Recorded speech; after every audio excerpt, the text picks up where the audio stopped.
आप सभी का स्वागत है प्लाज्मा न्यूज़ पर। मैं आपके साथ रिजवान खान। ये सीधी तस्वीरें जहांगीरपुरी से दिखा रहा हूँ। आरफा है, एडवोकेट हैं और कांग्रेस से जुड़ी हैं। आरफा, आप यहाँ आई हैं, क्या देख रही हैं, किस तरह से ये सारी चीज़ों को आप देख रही हैं?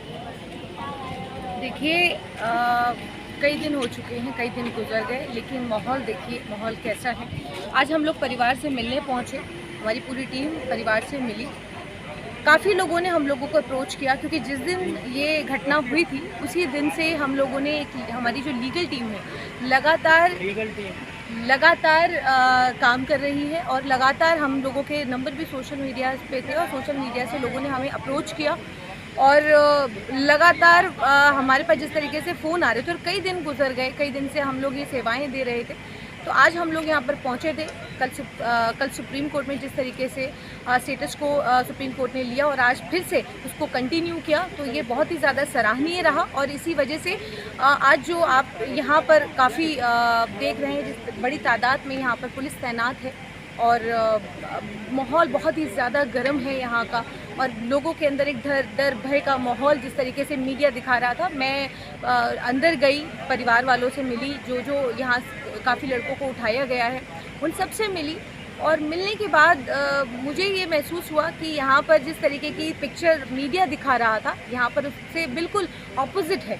क्योंकि यहाँ पर ऐसी बहनें भी मुझे मिली जो ये कह रही थी कि हम सालों से यहाँ पर एक साथ रह रहे हैं, हिंदू मुसलमान एक होकर के यहाँ पर रहते हैं। गंगा जमुनी तहजीब को उन्होंने सामने रखा। उन्होंने बोला कि हमारे घर में अगर कोई त्यौहार होता है तो सारे मुसलमान यहाँ पर हमारे उस त्यौहार में शामिल होते हैं, और अगर उनका कोई त्यौहार होता है तो हम हमेशा उनके त्योहारों में शामिल होते हैं। कुछ परिवारों से मिली जिनके किसी के बेटे को, किसी के शौहर को, किसी के भाई को पुलिस ने उठाया है। उनका ये कहना है कि देखिए, मेरा शौहर जो है काम से आ रहा था, कोई ये कह रहा है कि वहाँ पे मौजूद ही नहीं था, लेकिन उसके बावजूद भी उसको उठा लिया गया।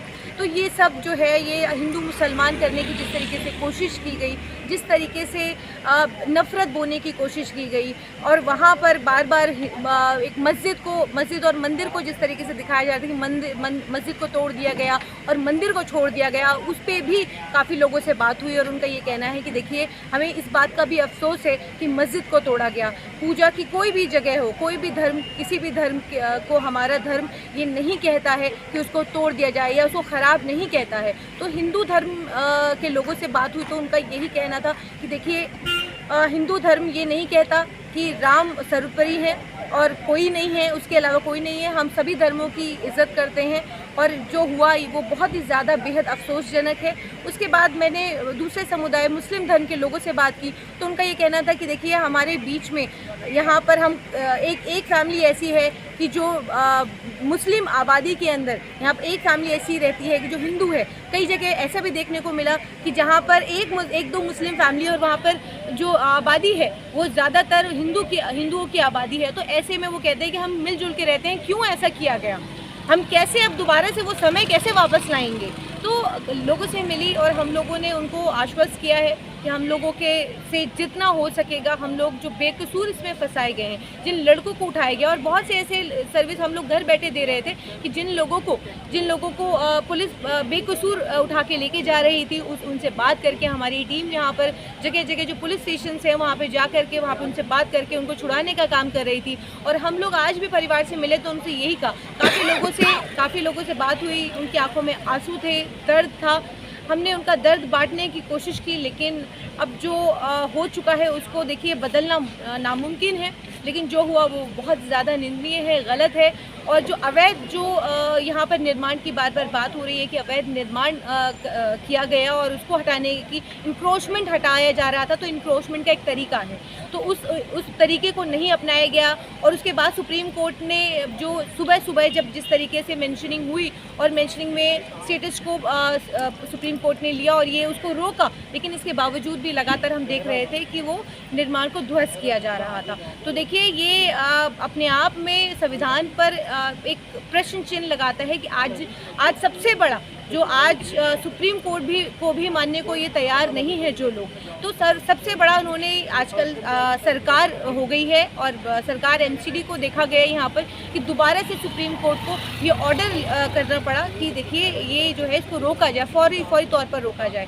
तो देखिए बहुत ज़्यादा निंदनीय है जो ये हुआ, नहीं होना चाहिए था। सालों से यहाँ पर जिस तरीके से लोग रह रहे हैं और बार बार यहाँ पर जिस तरीके से ये कहा जा रहा है कि देखिए यहाँ पर जो लोग रहने वाले हैं वो बांग्लादेशी हैं, घुसपैठी हैं, या ये कहा जा रहा है कि वो रोहिंग्याज हैं। मैं तमाम लोगों से मैंने कुछ वीडियोस भी बनाए हैं, मैं आप लोगों के साथ शेयर ज़रूर करूंगी। तो उन लोगों का ये कहना है कि वो कलकत्ता से हैं और कलकत्ता से होना कोई गुनाह नहीं है, वो भी हमारे देश का ही हिस्सा है। हम कभी वो राजधानी हुआ करती थी, तो कलकत्ता का होना गुनाह नहीं है। लेकिन आप कलकत्ता की भाषा अलग है, इसका मतलब ये बिल्कुल नहीं है कि वो घुसपैठी बन गए। इसने आप अगर वो घुसपैठी थी तो इतने टाइम से उनको कैसे यहाँ पर आपने रहने दिया? वो घुसपैठी थे, जो जिन लोगों को आपने जो सालों से यहाँ पर रह रहे हैं वो घुसपैठी थे, आपने 1 मिनट में उनको घुसपैठी करार कर दिया। उनके जो रोज़ी रोटी थी उनको छीन लिया। आप रोज़ी रोटी तो दे नहीं सकते हैं, लेकिन बजाय रोज़ी रोटी देने के उनके आज जो रमज़ान का पाक महीना है, रमज़ान के पाक महीने में आपने उनसे रोज़ी रोटी छीन ली। गुप्ता जी, जैन जी, झा जी जो सालों से यहाँ पर, क्या वो घुसपैठी थे? आपने कैसे बिना नोटिस के, उनके पास वो कागज़ भी थे, तो कागज़ होने के बावजूद भी आपको किसने ये हक दिया कि असंवैधानिक तरीके से आप उनकी जो सालों की कमाई है, जो सालों से वो वहाँ यहाँ पर रह रहे हैं, आपने उनको 1 मिनट में हटा दिया?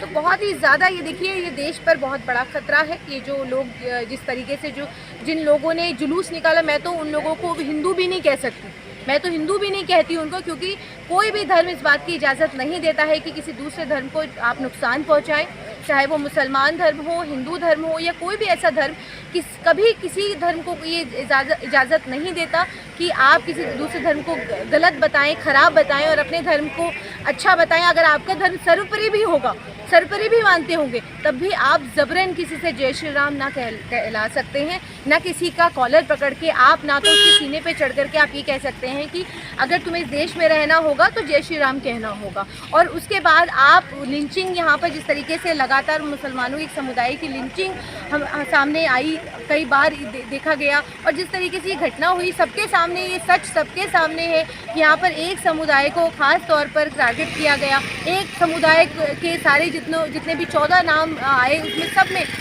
सिर्फ मुसलमानों के नाम थे। देखिए ये सोची समझी साजिश के तहत डीजे आप लेकर आए, डीजे पे आपने जो गाने बजाए एक समुदाय की नफ़रत के लिए, वो गाने जो आपने बजाए वो जाहिर सी बात है वो आपने रिकॉर्ड कराए होंगे, प्लान किए होंगे, और आप ये कहते हैं कि लोग मुसलमानों ने पहले से तैयारी की। आपने तो परमिशन तक नहीं ली, बिना परमिशन के सुनियोजित तरीके से आपने वो जुलूस निकाला और फिर आपने एक समुदाय के खिलाफ आपने समाज में नफरत छोड़ दी कि वो जिम्मेदार है। ये कहाँ का इंसाफ है? ये कैसा इंसाफ है? बिल्कुल, इन सारी तस्वीरों को ग्राउंड ज़ीरो से लेके हम दिखा रहे हैं जहांगीरपुरी से। आरफा यहाँ पे आई हुई थी, एडवोकेट आरफा है, ओखला का जाना माना नाम, और ये लीगल देख रही हैं। तो हमने कोशिश की उनसे बातचीत करें और सीधी तस्वीरें आप तक जहांगीरपुरी से दिखा सके। Thank you for watching plasma news.